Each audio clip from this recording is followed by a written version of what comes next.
Well guys, I've done it again. I've let this garage get totally messy and out of control, and I had a big stack of money in my hand just 5 minutes ago, and I laid it down somewhere and I can't find it. So I got to do a little cleaning again.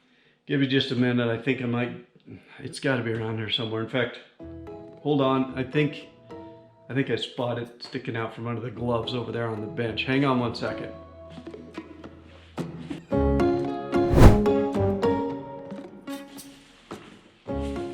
Oh geez, here we go again. Another box from Summit Racing in exchange for a stack of greenbacks. Well, we might as well open that thing up, right, and see what's inside of there.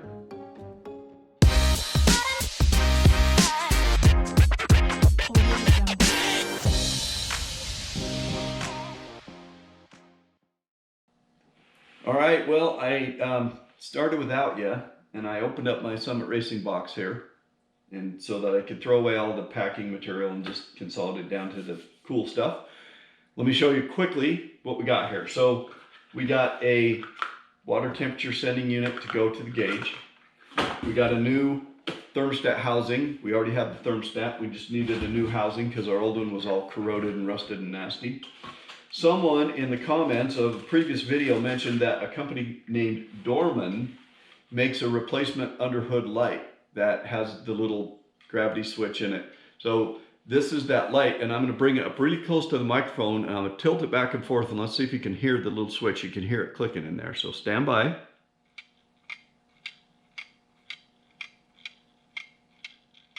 You hear that okay? Hopefully you did. Cool. So we got a new light for under the hood, and I didn't think I was going to be able to have one. So thank you, whoever told me about that. And if you're curious, it's a Dorman part, D-O-R-M-A-N. I got it at Summit Racing, and the part number is 68203. 68203. So it's a Dorman underhood light, part number 68203. So cool. One of those things that I just thought we weren't going to have again. We are going to now. I got the rest of what I needed to keep my fuel line stuff finishing up, moving along here. So this is braided steel hose. I said I was going to get that.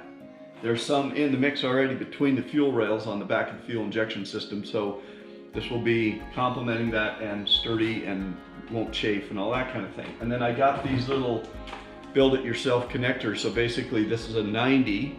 And we're going to take off the red part here, slide it up over the tubing, slide the tubing over the inside of the nipple there, and then we tighten that back down, and that cinches it all up nicely. And then this goes onto our AN connector that comes out of our fuel pressure regulator or out of our fuel system, our fuel rail. I got a 180-degree one, so that on that front fuel rail, I'll turn around, go 180 degrees right straight back parallel to that fuel rail, and then we'll go across and go to our pressure regulator. Now, when I mentioned last time around that I had the regulator, but I had all these fittings that I didn't think I had, that I was driving around town trying to find and whatnot.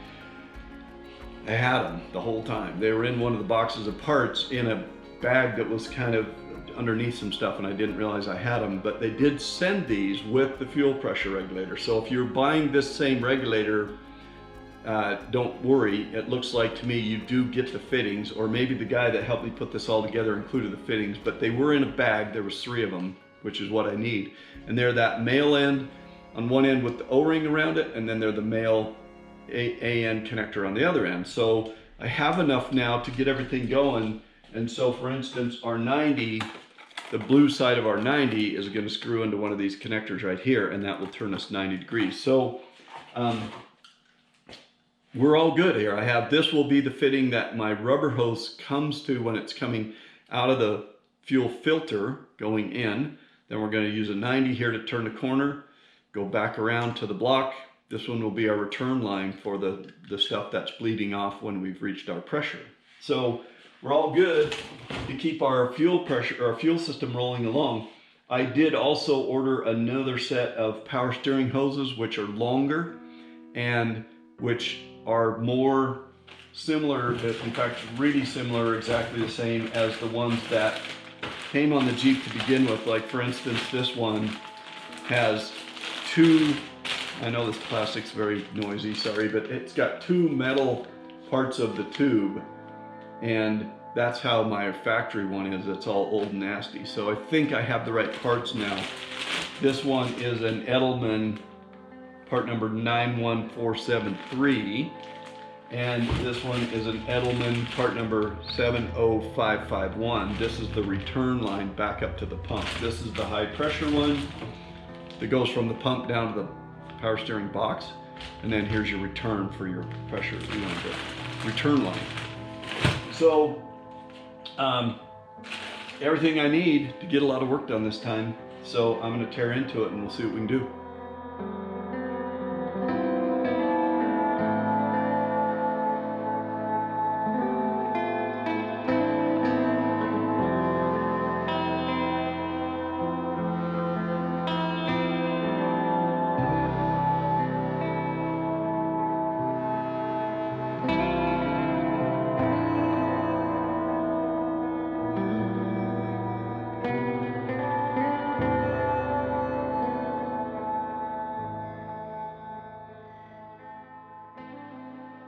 All right, quick check-in here.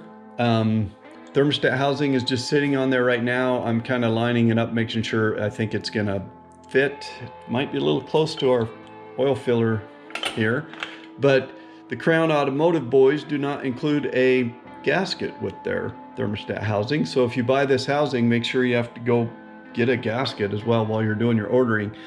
Here's my new thermostat just sitting in there right now, and I've been pointing to the wrong hole for that second water temperature sender. I thought it was going to go in there.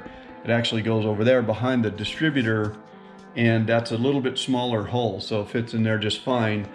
I did verify, stuck a piece of wire in there and put my finger in the hole to make sure that I could feel the wire coming in, just to make sure I was in the right spot. I am. So I need to go get me a gasket for this guy because I don't have one. If you're curious what part number we were using, it's a Crown part, and it's part number J3238509. That's the replacement housing without a gasket. I mean, seriously, who ships a part like that with no gasket? You know you're gonna need a gasket. You're taking off the old thermostat housing. Your gasket's not gonna be reused. That one was a shocker. I sure didn't expect to not have a gasket in there. So anyway, I'll go track one of those down around town if I can. And if not, then I guess we'll order one of those and wait for it to come in. So every step forward has a road bump like this that brings us to a little bit of a halt, but hopefully I can find a gasket. That shouldn't be too tough. I mean, in worst case, I could get a piece of gasket material and cut one to fit that. I just don't really want to do that. I'll probably slap a little blue paint on this too. Blue or black, I haven't decided yet. But obviously it's bare metal right now and we don't want it to rust up and so forth. So we'll paint it some color. So for right now, I'm kind of stopped again. I had a little bit of good luck. I did find the gasket I needed down at Napa, and I've got my thermostat housing getting painted right now, so it's out there drying in the sun. And I'll spin you around. I've put in my new hoses. You can see this one is substantially longer than the other one. And there's the one that's got the formed metal on both ends. Both of those are in there. These are just caps on them. I haven't taken those off yet, but yeah, there's our gasket. We're about ready to, we've got that kind of, it's sticky on one side, so it's stuck down there holding the thermostat in place, and we'll be putting the cover on in a minute. So a little bit of progress.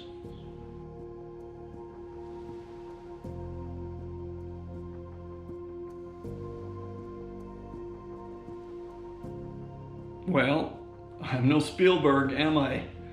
I was just upstairs editing this video, and I was just growing more and more frustrated with myself because of the crappy job I'm doing.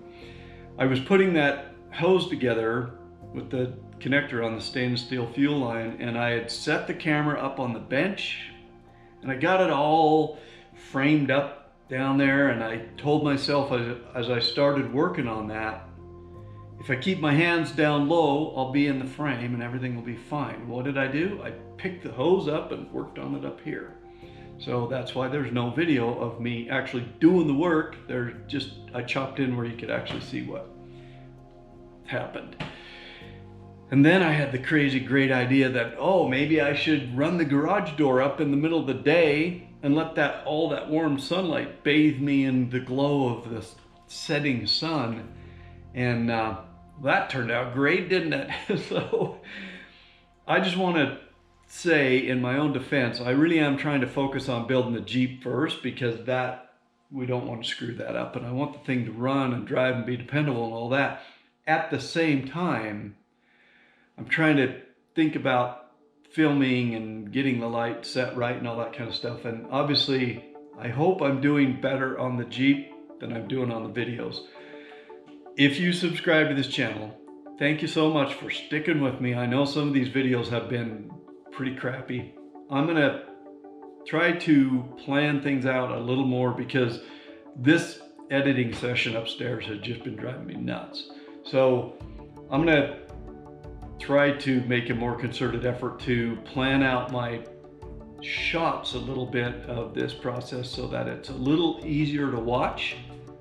So stick with me and we'll get this process figured out, and I'll make better videos, I think, or at least I'll be trying to. So I just wanted to say that, because I've been upstairs watching my own work and I'm like, whoa, dude, you suck. So there's that. Thanks for watching anyway. All right, a little fab work underway here. This is what I'm building up to put a bolt through to mount to the intake manifold, and then give me a part that I'm going to put another bolt through here and hook that existing kind of ring clamp I have around the coil to that. So we're going to see how that works. So we're just going to drill a couple holes in this thing, make sure we're ready to put the bolts in, and then we'll give this a little black treatment paint. So far I've just slapped a coat of primer on there. So here we go, a little fab work happening.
All right, well, I'm smiling because one of our outtakes here. I just cracked myself up. Anyway, I've got the coil, my mounting bracket that I fabbed up for the coil up there.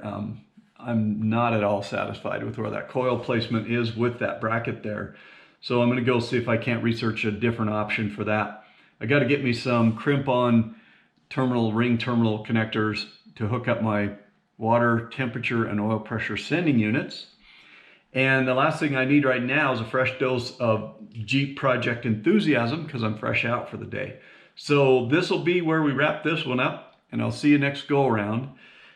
If you are someone out there who happens to be watching this and you have an Edelbrock Pro-Flo 4 electronic fuel injection system and your coil is mounted up in the front of the block, I'd love to see a close-up picture of your bracket just to see what other people have done there. I'm sure I'll find something, but I'm just not happy with where it is right now, so it's not going to stay there. So, yeah, that's it for now. See you next time around.